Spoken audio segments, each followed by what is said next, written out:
florestas.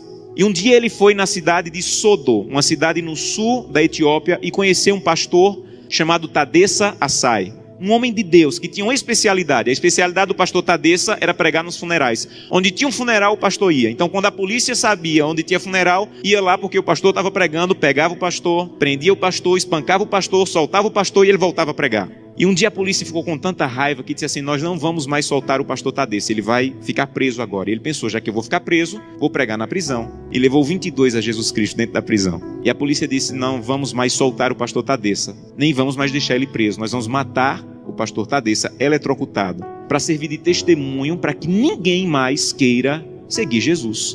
E anunciaram na cidade: amanhã, às 9 horas da manhã, o pastor Tadessa vai morrer eletrocutado. Mas eles não tinham cadeira elétrica. E eles chamaram as pessoas para o centro da cidade, para a praça da cidade, pegaram os fios desencapados, amarraram o pastor Tadessa, uma multidão veio assistir, deram 1 minuto para o pastor Tadessa orar, começaram um discurso contra o cristianismo, puxaram a chave para a corrente elétrica passar e matar o pastor. Houve uma explosão, fumaça e faísca para todo lado, a corrente elétrica não chegou e o pastor não morreu. Desamarraram o pastor e disseram: vão para casa, um eletricista vai consertar a gambiarra e amanhã nessa mesma hora o pastor Tadessa morre. E o pastor Tadessa pensou: já que eu vou morrer amanhã, vou passar a noite em oração. E voltou para a cadeia e passou a noite em oração. No outro dia, a mesma coisa. A multidão veio, amarraram o pastor Tadessa, alguém havia passado o dia tentando consertar, puxaram a chave, explosão de novo, fumaça e faísca, a corrente elétrica não chegou. E a multidão começou a apertar tanto, fazer tanto barulho, que a polícia ficou temerosa, desamarrou o pastor e disse assim: vai embora daqui.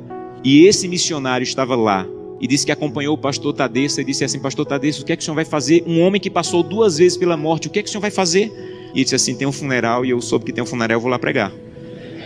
E ele disse assim: pastor Tadessa, eu represento milhares de cristãos na América, e nós estamos orando muito por vocês. E disse que o pastor Tadessa se virou, ficou com o rosto sério e disse assim: vocês na América estão orando por nós, aqui na Etiópia? Então volte para a América e diga que nós é que estamos orando por vocês. E ele falou: mas por que vocês estão orando por nós se vocês é que estão sendo perseguidos, pastor?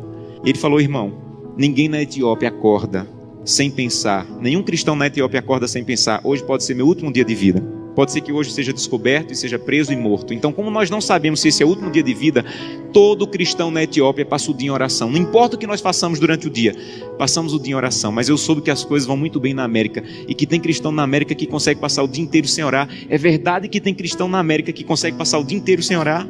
E ele disse assim: é verdade. Ele falou: você sabe que é proibido se reunir, mas nós precisamos tanto do corpo de Cristo, que mesmo sendo proibido, nós nos encontramos escondidos à noite, no escuro, na floresta, nos cemitérios, porque nós precisamos do corpo de Cristo. Mas eu soube que vocês têm igreja na América em todas as esquinas, e vocês podem entrar na igreja a hora que quiserem, que a polícia não vai entrar para espancar vocês. Mas eu soube que na América, no dia de culto, tem cristãos que ao invés de ir para a igreja, ficam em casa assistindo. É verdade que no dia de culto vocês podem ir a hora que quiserem, e vocês não vão, vocês ficam assistindo. É verdade que isso acontece na América, irmão? E ele disse assim: é verdade. E ele disse assim: missionário, a minha congregação tinha apenas uma Bíblia, e eu fiquei com medo de ser preso e minha Bíblia ser queimada. Então reuni minha congregação e com lágrimas nos olhos eu disse: irmão, eu não tenho como guardar a Bíblia, é o que nós temos de mais precioso. Se eu for preso, ela vai ser destruída. Então eu comecei a rasgar as páginas da Bíblia e comecei a dividir para cada pessoa. Era mais fácil guardar porções da Bíblia do que uma Bíblia inteira com uma pessoa só. E quando eu estou à noite pregando, no escuro, no meio do meu sermão, eu digo: eu preciso de Isaías 53. E alguém lá do escuro começa a recitar do fundo do coração aquela página que ele levou rasgada para casa e decorou. Mas eu soube que na América vocês podem ter 8, 10 Bíblias em casa. E eu soube que tem cristãos na América que, apesar de terem 8, 10 Bíblias em casa, passam uma semana sem ler a Bíblia. É verdade? E ele disse assim: é verdade, nós é que precisamos de oração. Meus irmãos, urgentemente precisamos de oração, porque cantamos: breve Jesus voltará. Levantamos a mão no apelo dizendo assim: eu quero voltar para o céu para ser dono de tudo. Mas ainda não estamos indo a Jesus de maneira séria, para que Ele arranque o egoísmo do nosso coração, e que nós possamos entrar na porta do céu, e nós não vejamos a rua de ouro, nem a parede de pedra preciosa, mas nós possamos olhar para o rosto maravilhoso de Jesus, aquilo que nós aprendemos a olhar nessa terra. Eu tenho um sonho, o sonho da minha vida: entrar na porta do céu, segurando a mão de Gleice, minha esposa, e Glenda e Samuel, os meus filhos. Eu quero chegar em frente a Jesus. Eu quero dizer: Jesus, cheguei com minha família. Essa aqui é Glenda, Samuel e Gleice. E eu espero que Jesus diga mais ou menos assim: Josanã, eu já conheci a sua família, porque todo dia você ia à presença, a minha presença me apresentava. Só faltava conhecer pessoalmente, mas eu já conheço tua família. Sejam bem-vindos agora. Um prazer conhecê-los pessoalmente. Eu não quero ser pastor dessa igreja. Eu quero ir para o céu. E isso é mais profundo. Eu não quero abrir o inário e dizer assim, breve Jesus voltará. Eu quero estar lá. Isso é mais profundo.